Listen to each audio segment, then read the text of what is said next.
Prime Minister's questions. Member for Barataria, Sanwan.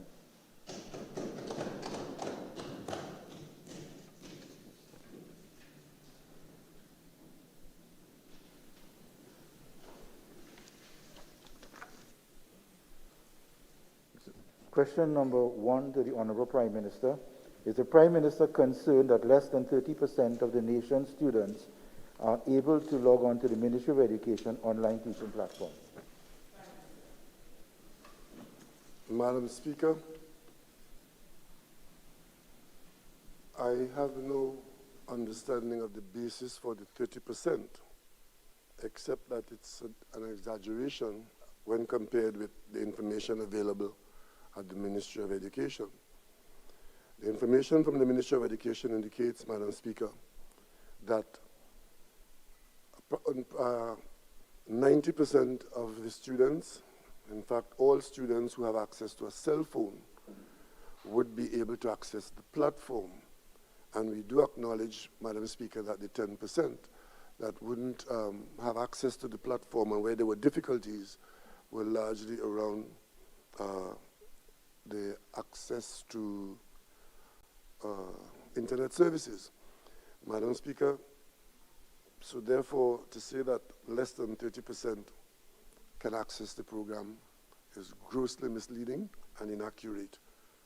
And the ministry's position in terms of determining what percentage of students are accessing or can access the program would have been arrived at by information coming to the ministry from the principals and other stakeholders across the country. Supplemental, member for Opu Chief. Prime Minister, are you concerned at all with a statement from the tutor today, issued today, in which tutor has rejected the government's inducement for teachers and principals and have also categorically rejected the August date for the SEA, and they have raised serious questions concerning the process being used for that. In the context of the lack of preparation of the students. I would not allow that as a supplemental question to question asked. Member for Barataria, Sanwan. Many students are having difficulties accessing the internet services because of cost. Would the Prime Minister consider free broadband access to the students because of the COVID at this point in time? I do know that there are students in various parts of the country who would have difficulties of one kind or another. In fact, in assessing this situation, one of the other difficulties we faced was that even where access was available and students could have accessed it, some students are not accessing this for other reasons, either discipline or other reasons which may not detain us at this point in time. However, I would leave that question to the ministry to determine the logistics of any such proposal. Supplemental, member for Barataria, Sanwan. Thank you, Madam Speaker. Would the Prime Minister consider looking at the free laptop service to students who are unable to afford cell phones or otherwise? Prime Minister. I'm not aware of what free laptop service he's talking about, Madam Speaker. Member for Point of View. Thank you, Madam Speaker. To the Honourable Prime Minister, given that the government undertook a registration process of Venezuelan migrants in an effort to provide them with registration cards which would have allowed them to live and work in this country for 1 year, could the Prime Minister provide the status of these individuals as the 1 year period comes to an end? Prime Minister. Madam Speaker, I thought the opposition had forgotten that and the expulsion of these people would have gone off the agenda. However, Madam Speaker, yes, thanks for reminding us that we did intervene and allow approximately 16,000 Venezuelans to reside in Trinidad and Tobago. They were registered, and that was done last July. And as of today, none of those registrants have seen their registration expire. And going forward from July, there will be an expiration on the original 1 year offering. But Madam Speaker, given what has happened in the intervening period with the COVID and all that we're experiencing, we anticipate that the government of Trinidad and Tobago will continue to extend this facility to the Venezuelans within our border up on, we can probably say that the Cabinet will be asked to do so up until December 2020. Supplemental, member for Point of View. Thank you, Madam Speaker. Honourable Prime Minister, based on what you just said about the Venezuelan individuals living in Trinidad during the COVID period, do you feel that this government, your government, is responsible for the sustenance of these individuals during this COVID period? No, we're not. There are lots of Trinidad and Tobago citizens all over the world, and those countries are not responsible for their sustenance. What we have been responsible for is giving them the facility to reside within Trinidad and Tobago and to make their living here by being productive citizens of Venezuela, temporarily domiciled in Trinidad and Tobago. Here. Thank you, Speaker.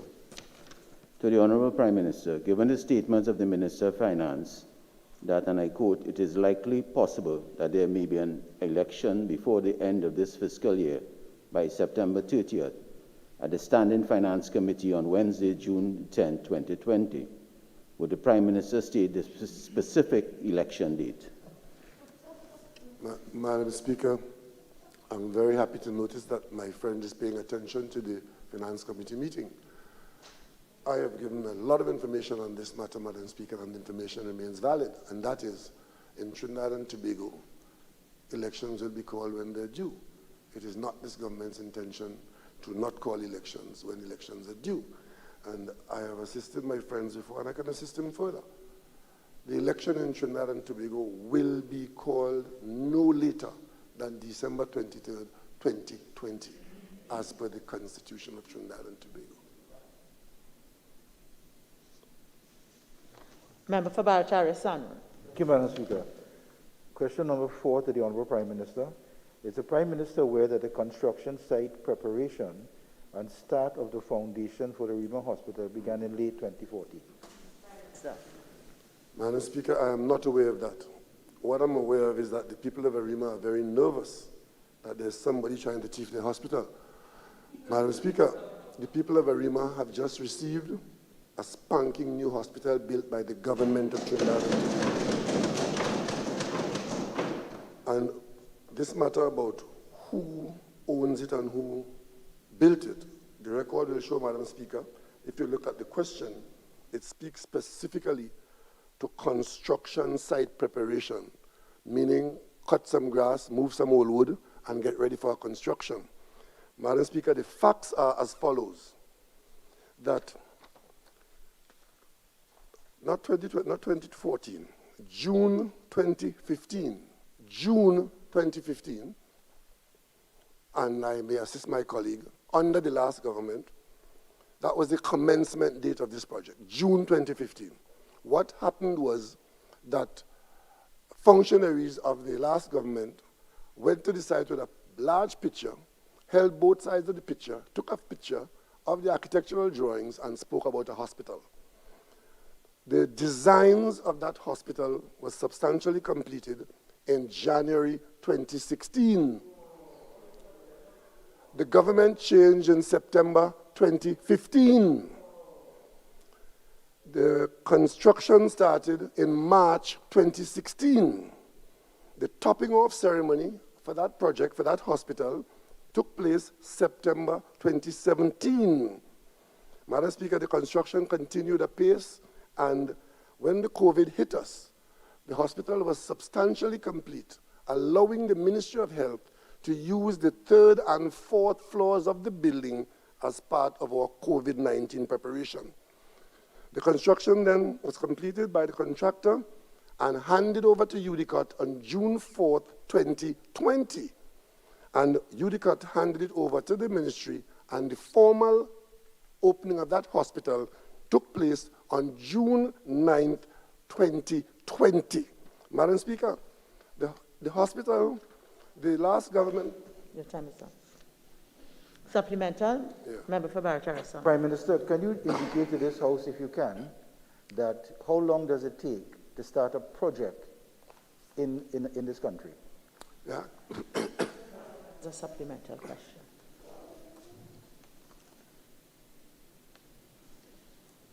Member for Point of View. Thank you, Madam Speaker.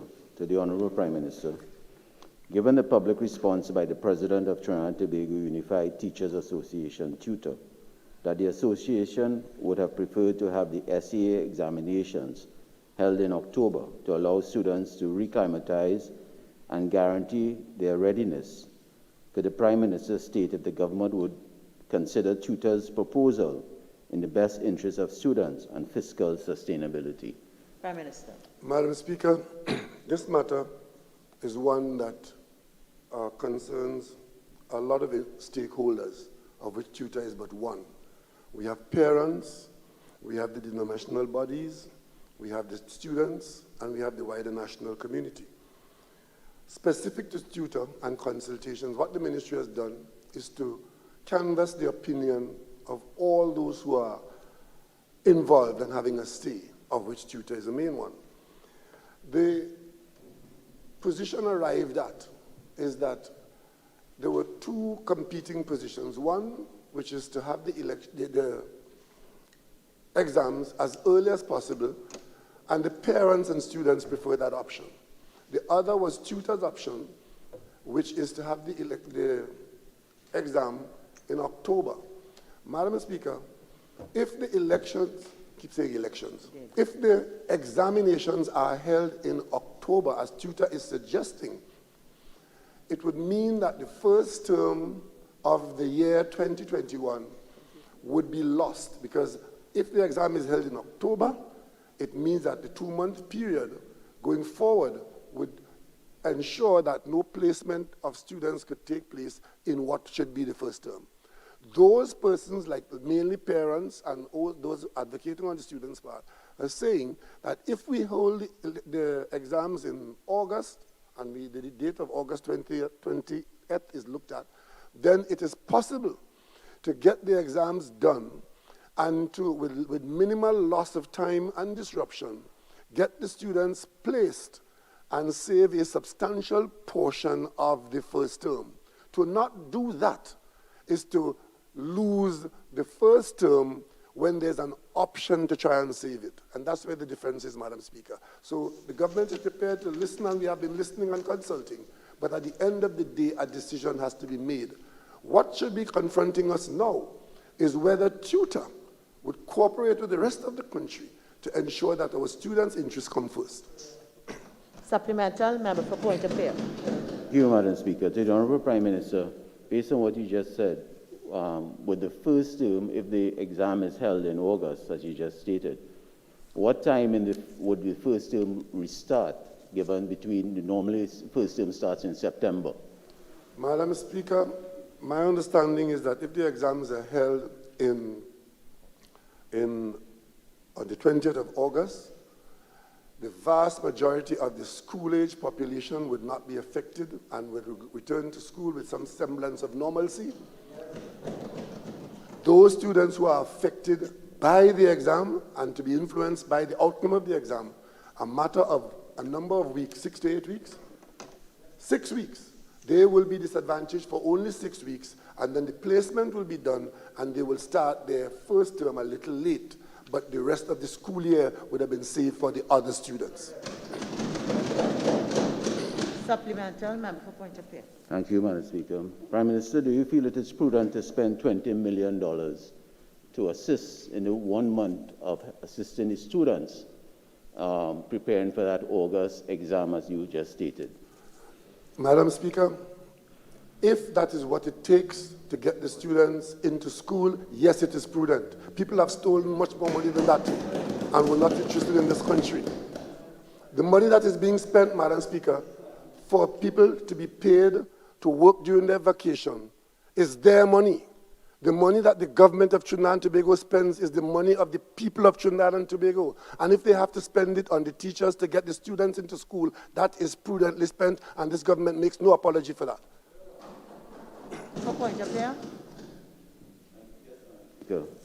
Prime Minister, given that you agree to spend the 20 million and the nurses are out there crying for some sort of payment during this COVID period, are you giving some consideration to reward the nurses? And the answer is... Prime Minister, I will not allow that as a supplemental question. Member for Kubasa. Prime Minister, are you aware that the offer of the financial stipend in relation to the SCA exam has been rejected by the General Council of Tutor?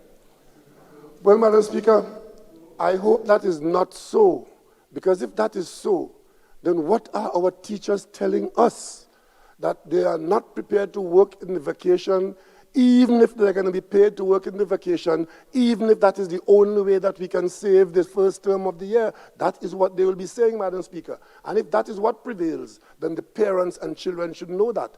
I am hoping, Madam Speaker, as I said earlier on, that in this matter of this COVID, we are all in this together, and we are all having to make sacrifices. And if that is what they have to make and they refuse to make it, Madam Speaker, then I would be very disappointed. Supplemental, member for Cuba South. Thank you. Prime Minister, could you inform this House if the health and safety guidelines as it relates to the concerns of tutor has been addressed, and in terms of providing guidelines in writing to the recognized majority union, which will govern the conduct of the exam?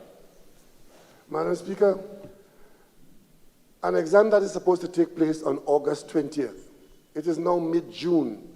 Those are issues that can be addressed and addressed properly, and which will be and must be addressed, but they cannot be a basis for not making the decision as to having the exam. Member for Cuba South.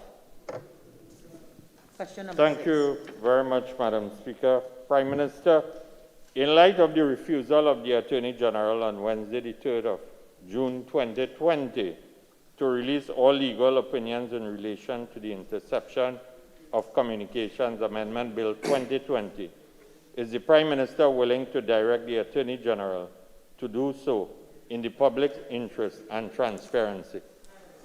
Madam Speaker, I don't know what is the significance of the date June 3rd, 2020. But what I do know is that unlike what happened before, in this government, the Attorney General gives legal advice to the government, to the cabinet, and not the other way around.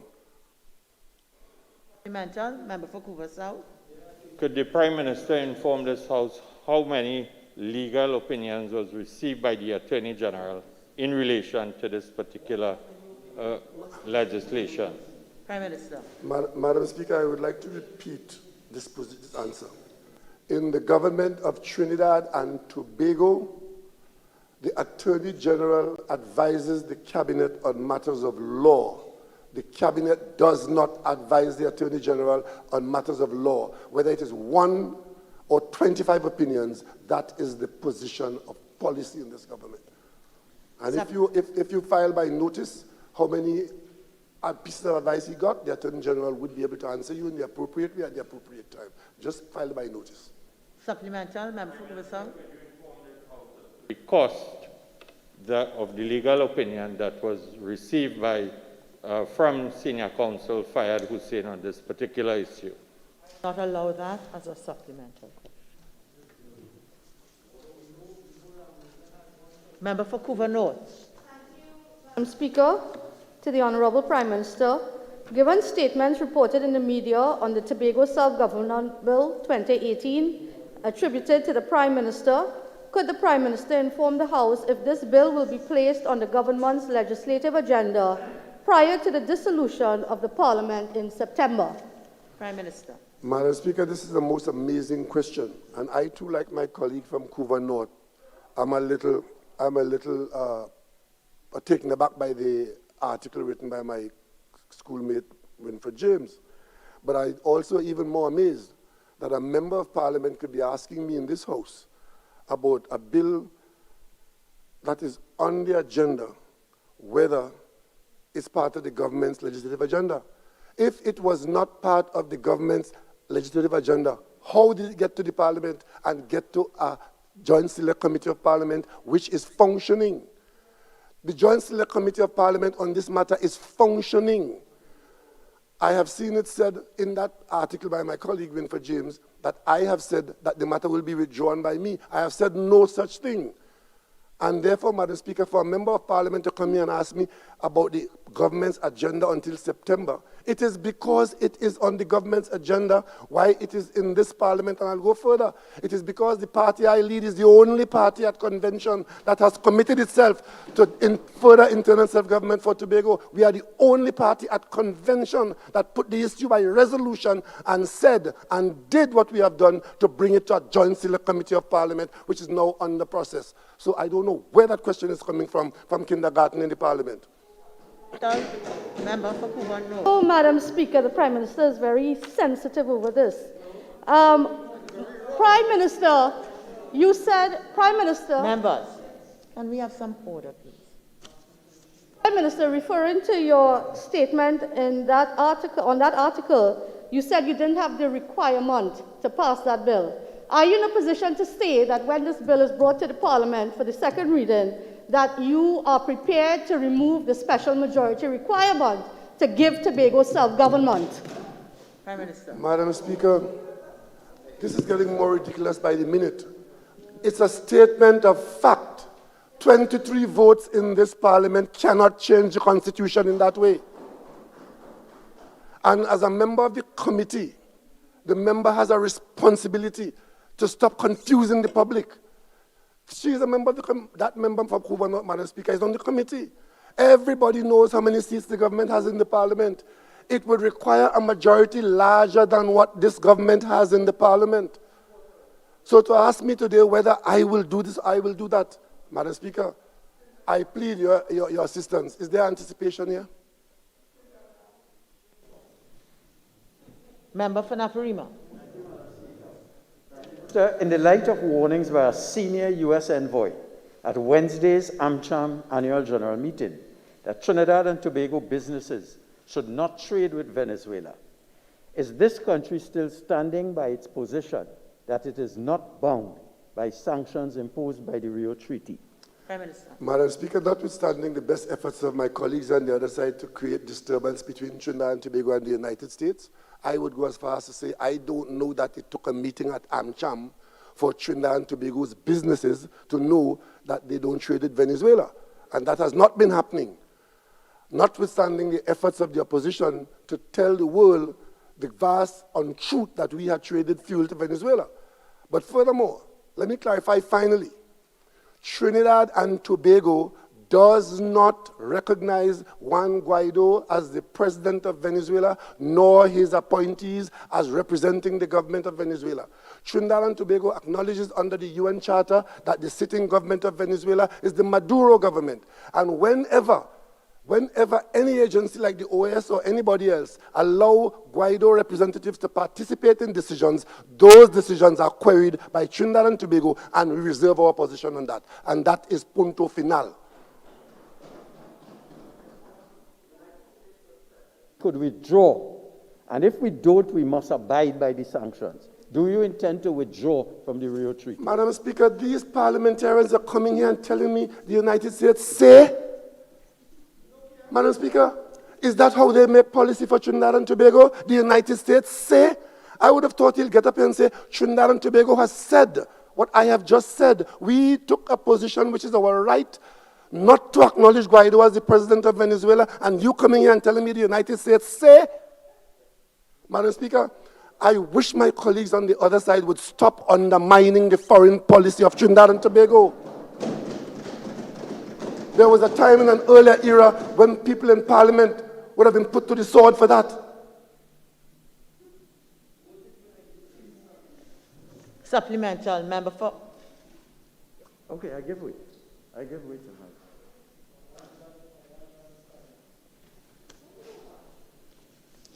Member for Oropuch East. Thank you very much. Prime Minister, in light of your statement and response, could you confirm that this country, without a cabinet decision, wrote the OAS for a reservation on the decisions taken in January to what is called register your reservation, which became a footnote, and you are still binding by those decisions of the international body in relation to the Rio Treaty? Madam Speaker, The Cabinet of Trinidad and Tobago is comprised of ministers acting on the authority of the Cabinet, and the Foreign Minister and his team, they are part of the Cabinet of Trinidad and Tobago insofar as these decisions are made. This attempt to separate the Foreign Ministry from the Cabinet is puerile and dangerous.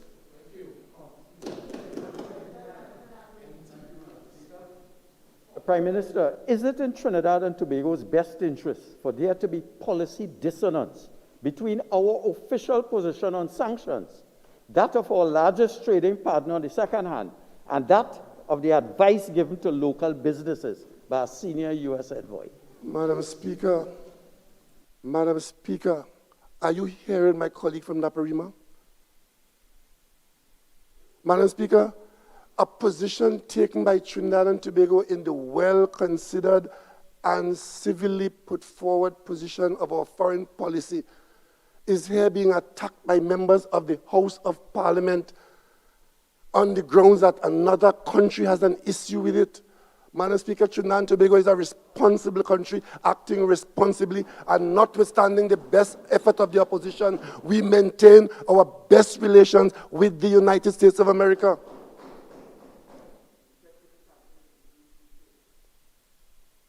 These people for real?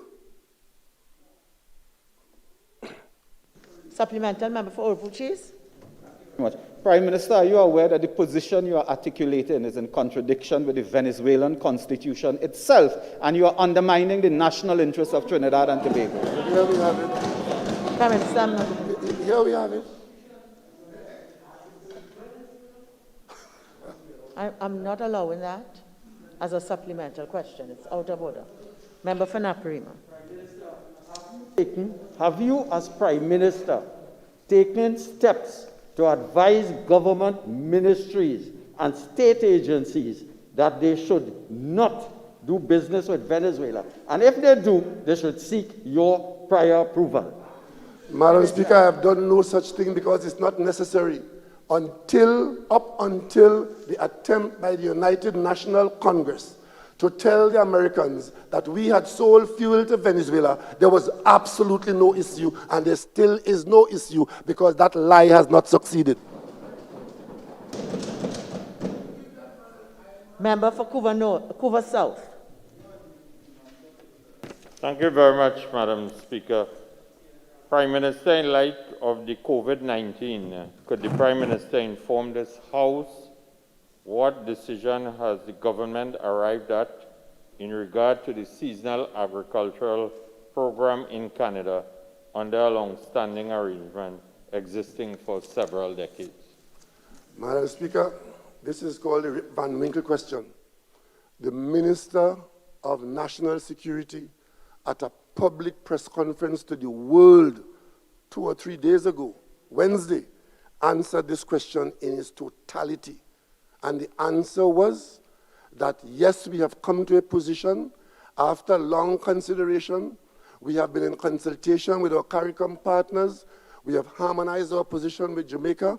And we receive a pre-action protocol from one of their imps saying that they are going to sue the government for not doing it. But what the government has done, the government has come to a position that we are aware that at the farming locations in Canada, there are outbreaks of COVID-14 where deaths are even reported. We have indicated to those who are interested to go to those locations that these are the conditions. We have also indicated that we are going to facilitate their exit, but that there are certain concerns, and the Attorney General Office is doing release and discharge and indemnity agreement which will be applicable to their exit, and therefore everything, Madam Speaker, would be ready for them to go and take their chances as they are demanding to do and get employment in Canada, but being told that the Canadian government's position is that if they do get infected in Canada, they will have to make their way back home to Trinidad and Tobago because they will not be allowed to get health care treatment in Canada. Madam Speaker, we've made that public last Wednesday in a fulsome discourse by the Minister of National Security, and I don't know how this question ended up here coming from my colleague from Couva South. But for Couva South. Prime Minister, based on your response, could you inform this House if the Cabinet has taken a decision that if our nationals return to Trinidad and Tobago, they will have to pay for their quarantine. Madam Speaker, the Cabinet has taken no such decision. Thank you very much.